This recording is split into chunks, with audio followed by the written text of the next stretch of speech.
नमस्कार।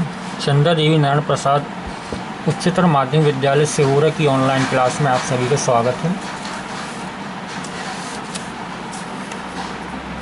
आज हम कक्षा 9 की गणित पढ़ेंगे। चलिए आज हम प्रश्नावली 1 से प्रारंभ करते हैं।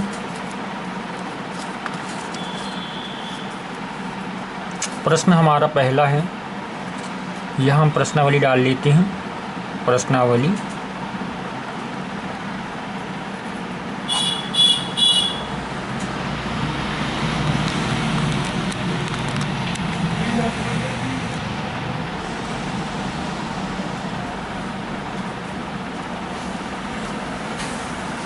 One point one.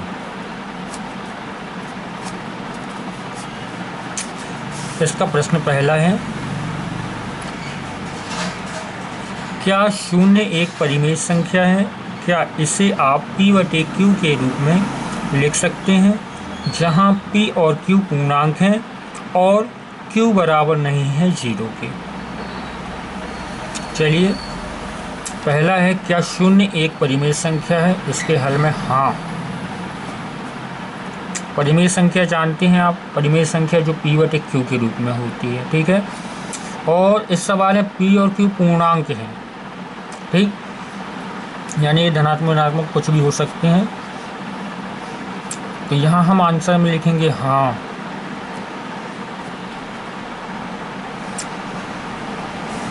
अब इसमें हम q का मान 0 के बराबर शून्य नहीं है, क्योंकि हम जानते हैं q का मान 0 के बराबर नहीं है, अर्थात 0 यदि रखा जाएगा तो 0/2 हो सकता है, ठीक है, 0/3 हो सकता है, 0/4 हो सकता है, 0/5 हो सकता है, ये अनंत तक जा सकते हैं, ठीक है।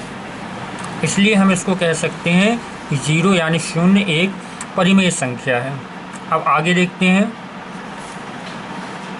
परिमेय यानी जो भिन्न के रूप में होती है, p/q, अंश और हर के बट्टे में, ये इसका अंश बटे हर, ठीक है।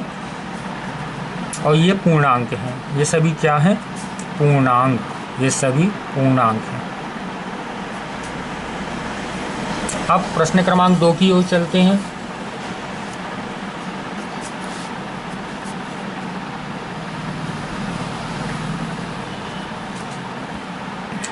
तीन और 4 के बीच में 6 परिमेय संख्याएं ज्ञात करनी है। प्रश्न क्रमांक 2 हमारा है, 3 और 4 के बीच 6 परिमेय संख्याएं निकालना है। परिमेय संख्याएं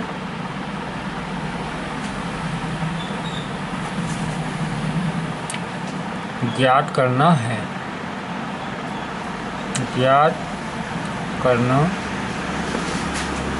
है। ये हमारा प्रश्न है। 3 और 4 के बीच 6 परिमेय संख्याएं ज्ञात करना है। चलिए परिमेय संख्याएं बोला है, लेकिन हमारे पास ये परिमेय संख्या नहीं है। सबसे पहले हम इसको परिमेय संख्या के रूप में बनाते हैं, ठीक है। चलिए हमने यहाँ हल लिखा। अब इसको परिमेय संख्या के रूप में बनाते हैं। हमारे पास संख्याएं 2 हैं, पहली हो गई 3 एंड दूसरी हो गई 4, ठीक है। तो इनका परिमेय संख्या कैसी होती है? आप जानते हैं परिमेय संख्या अंश बटे हर के रूप में होती है, जिसमें अंश को हम p और हर को q मानते हैं, ठीक। ये रफ में है आपको समझाने के लिए। तो हम इसको पहले अंश और हर के रूप में लिखते हैं। फिर ये जो संख्या हमारे पास दी हुई है, इनका योग करके हम बटे के रूप में लिख देते हैं, तो वो हमारा हर हो जाएगा, ठीक है। और उसी संख्या का ऊपर गुणा कर देंगे तो वह हमें भिन्न प्राप्त होगी। 2 भिन्न जो प्राप्त होंगी उनके बीच हम 6 परिमेय संख्या आराम से निकाल सकते हैं। चलिए करते हैं आगे, देखते हैं कैसे। 3 + 4 = 7। 3 और 4 को जोड़कर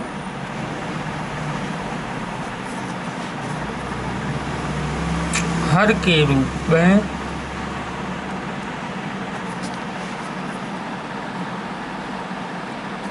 लिखकर अंश में गुणा करने पर, अंश में गुणा करने पर, ठीक है। तो 3 धन 4 7 हुआ, ठीक है।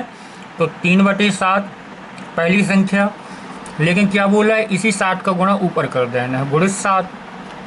दूसरी संख्या हमारे पास 4 है, यानी 4 है, तो 4/7 गुणित 7। चलिए संख्याएं याद करते हैं। 7 21, 21/7। दूसरी संख्या हमारे पास है 7 चौको 28, 28/7।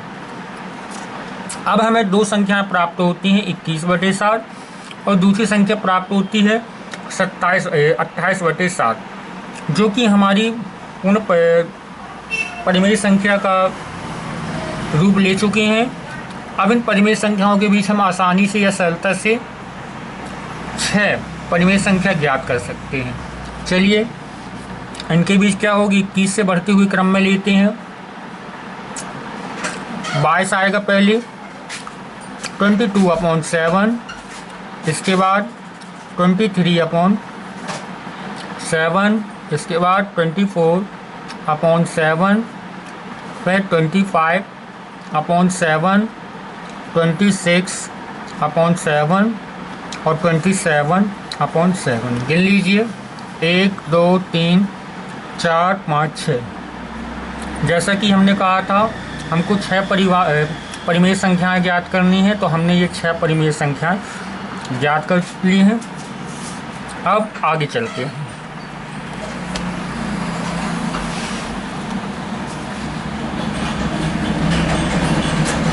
अब हमारा नेक्स्ट सवाल है, प्रश्न हमारा तीसरा आता है,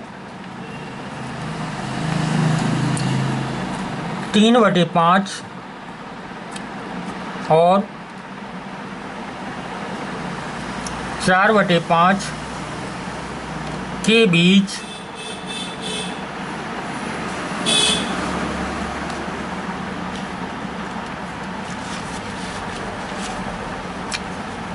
पांच परिमेय संख्याएं निकालना या ज्ञात करना।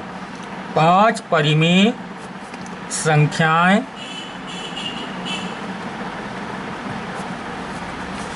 ज्ञात करना।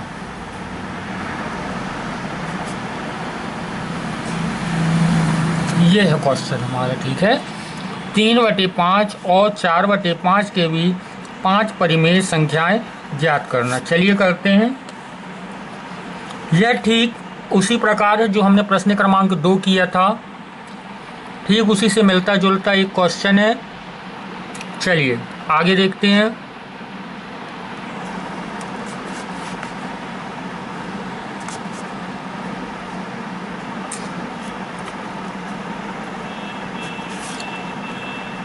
एक बार इसको लिख लेते हैं। हमारे पास जो संख्याएं दिए हैं, क्या क्या दिया है, क्या दिया है, 2 संख्याएं दी हैं, 3/5 और दूसरी 4/5, ठीक है। इंग्लिश मीडियम वालों के लिए 3/5 एंड 4/5। चलिए इसमें भी कुछ नहीं करना, सेम उसी की तरह आपको करना है जैसे हम पूर्व के प्रश्न में किया था। चलिए करते हैं।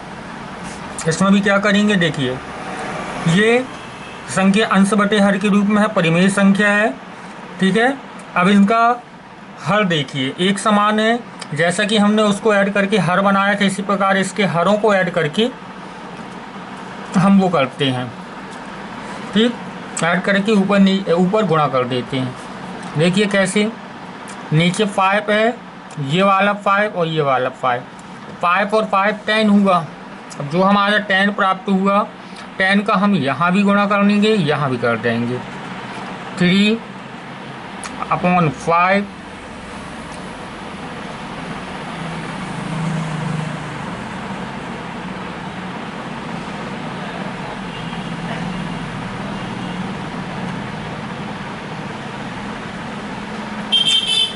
मल्टीप्लाई 10 अपॉन 10, ठीक है। दूसरी में क्या करेंगे 4 अपॉन 5 मल्टीप्लाई 10 अपॉन 10। देखिए ये दो संख्याएं जो हैं 10 या 30 बटे 50, दूसरी संख्या है 10 चौके 40 बटे 50।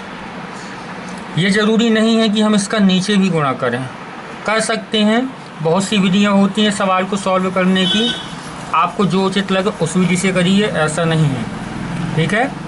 कहने का मतलब इस यहाँ नीचे गुणा नहीं भी किया जा सकता, जैसे हमने पूर्व के सवाल में नहीं किया, और चाहे तो कर भी सकते हैं, नहीं चाहे तो नहीं भी कर सकते, ठीक है। अब देखिए हमारे पास दो संख्याएं प्राप्त हुई, पहली संख्या तो ये प्राप्त हो गई और दूसरी संख्या ये प्राप्त हो गई, ठीक। अब इन दोनों के मध्य की हमको कितनी संख्या, 5 परिमेय संख्या लिखना है। कोई भी लिख सकते हैं, 5 या 10 लिख सकते हैं, ठीक है। 9 भी लिख सकते, 9 निकलेंगे इनके बीच, 30 से 40 के बीच 9 संख्याएँ निकल आएंगी, ठीक। लेकिन हमको लिखनी कितनी है, 5। चलिए 5 संख्याएँ लिखते हैं। यहाँ एक बार लिख देते हैं 30 बटे 50 और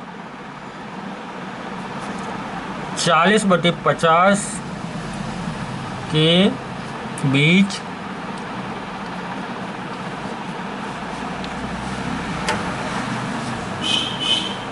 5 परिमेय संख्याएं, 5 परिमेय संख्याएं।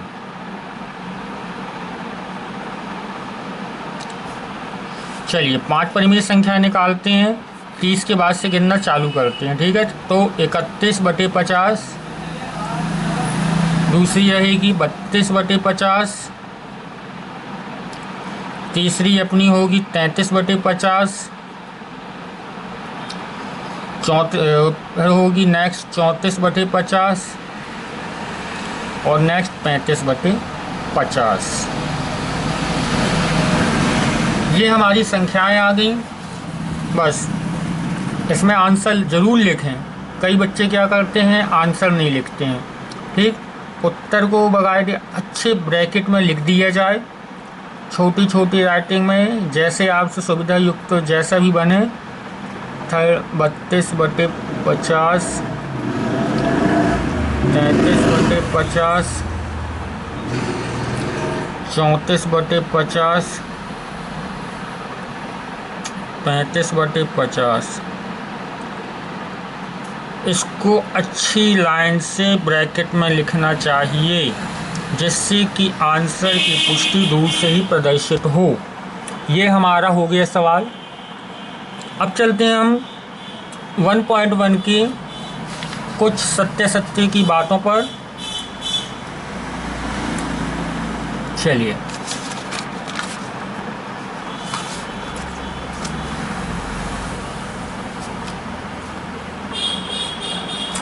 पहला हमारा सत्य आता है आपका, प्रश्न क्रमांक 4 है। प्रश्न क्रमांक 4, प्रश्न क्रमांक 4 क्या कहता है आपका, नीचे दिए गए कथन सत्य हैं या असत्य, कारण के साथ अपने उत्तर दीजिए। नीचे दिए गए कथन सत्य हैं या असत्य, ठीक है। तो उसका आपको कारण बताते हुए आशय स्पष्ट करना है कि यह क्यों सत्य है या क्यों असत्य है। इसका आपको कारण देते हुए बताना है। तो चलिए मैं आपके इन प्रश्नों का निराकरण करता हूँ। पहला पॉइंट है इसका, प्रत्येक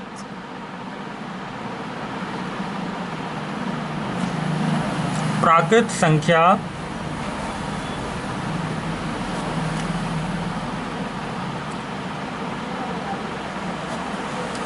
एक पूर्ण संख्या होती है। एक पूर्ण संख्या होती है, ठीक है। प्रत्येक प्राकृत संख्या एक पूर्ण संख्या होती है। जैसा कि ये लाइन कह रही है कि प्रत्येक प्राकृत संख्या, तो प्राकृत संख्या आप जानते हैं एक पूर्ण संख्या होती है, ठीक है। तो यह पूर्णतः सत्य है। क्यों है सत्य, इसका मैं आपको आशय देता हूँ। ये है सत्य, ठीक है। क्यों? क्योंकि पूर्ण संख्या के संग्रह में यानी पूर्ण संख्या के अंतर्गत सभी प्राकृतिक संख्याएं समाहित होती हैं। क्योंकि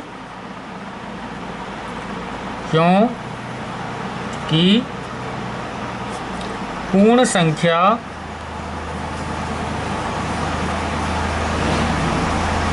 के अंतर्गत सभी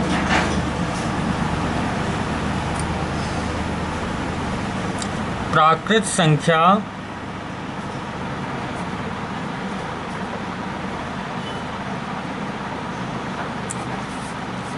समाहित होती हैं।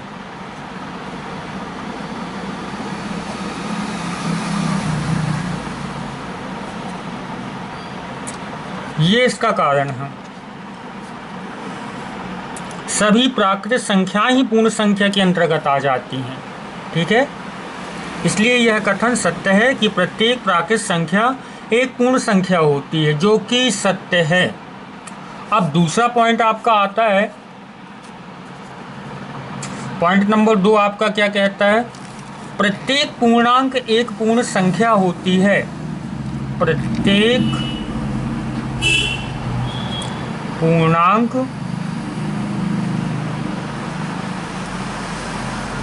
एक पूर्ण संख्या होती है, ठीक है। प्रत्येक पूर्णांक एक पूर्ण संख्या होती है। तो यहाँ पर बात कही गई है कि प्रत्येक पूर्णांक को, यानी कोई भी पूर्णांक हो वह पूर्ण संख्या होती है। जरा आप सोचिए कि पूर्णांक क्या होते हैं, पहले तो ये पता होना चाहिए। तो पूर्णांक क्या होते हैं? जो संख्या रेखा पर प्रदर्शित अंकों को ही हम पूर्णांक कहते हैं। कुछ पॉजिटिव की ओर चलते हैं, कुछ नेगेटिव की ओर चलते हैं, यानी धनात्मक और ऋणात्मक होते हैं पूर्णांक। तो यह पूर्ण संख्या कैसे हो सकती है भला? नहीं हो सकती। इसलिए इसका आंसर होगा असत्य। उत्तर इसका क्या होगा? असत्य। उत्तर बराबर असत्य। क्यों है असत्य? इसका कारण हम देते हैं। जैसे पूर्णांक की बात कही गई है, तो चलिए एक पूर्णांक ले लेते हैं हम। मान लीजिए पूर्णांक क्या होते हैं?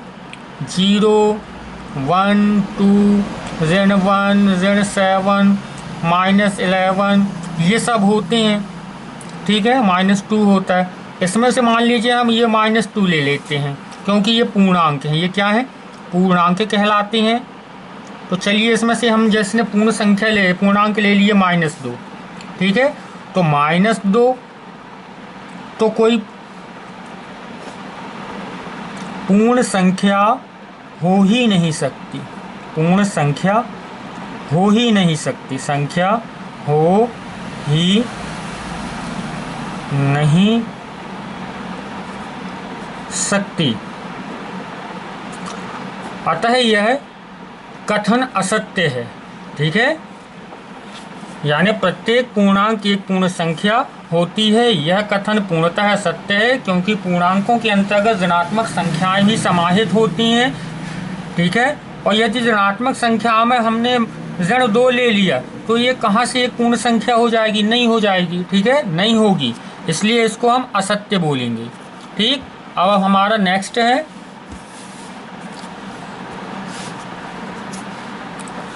तीसरा है हमारा, प्रत्येक परिमेय संख्या एक पूर्ण संख्या होती है। तीसरा है हमारा, प्रत्येक परिमेय संख्या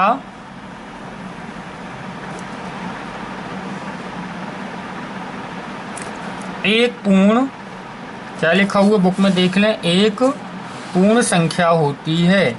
एक पूर्ण संख्या होती है। प्रत्येक परिमेय संख्या एक पूर्ण संख्या होती है।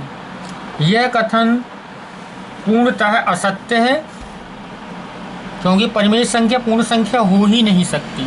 उदाहरण देखते हैं, पहले इसका कथन लिख देते हैं। असत्य, उत्तर डाल दें, उत्तर बराबर असत्य।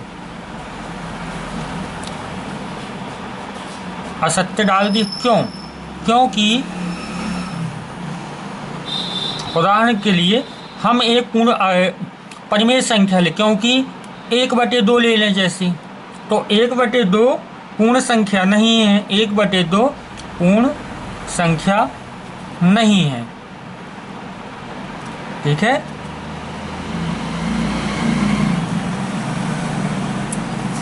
चलिए ये हो गया 1.1 के कुछ प्रश्नावली के सवाल। अब इसमें आपको कुछ होमवर्क दिया जाता है जो आपको करना है। होमवर्क के स्वरूप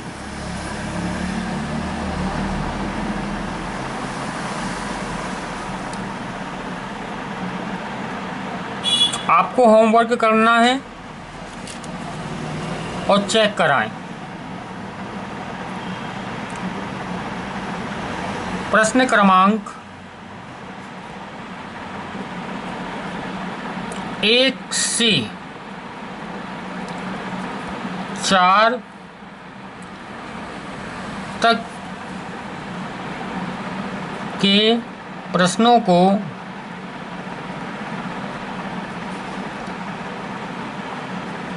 पाँच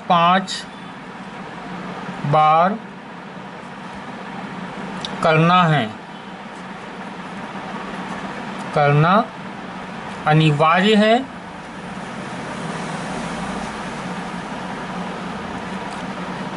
धन्यवाद।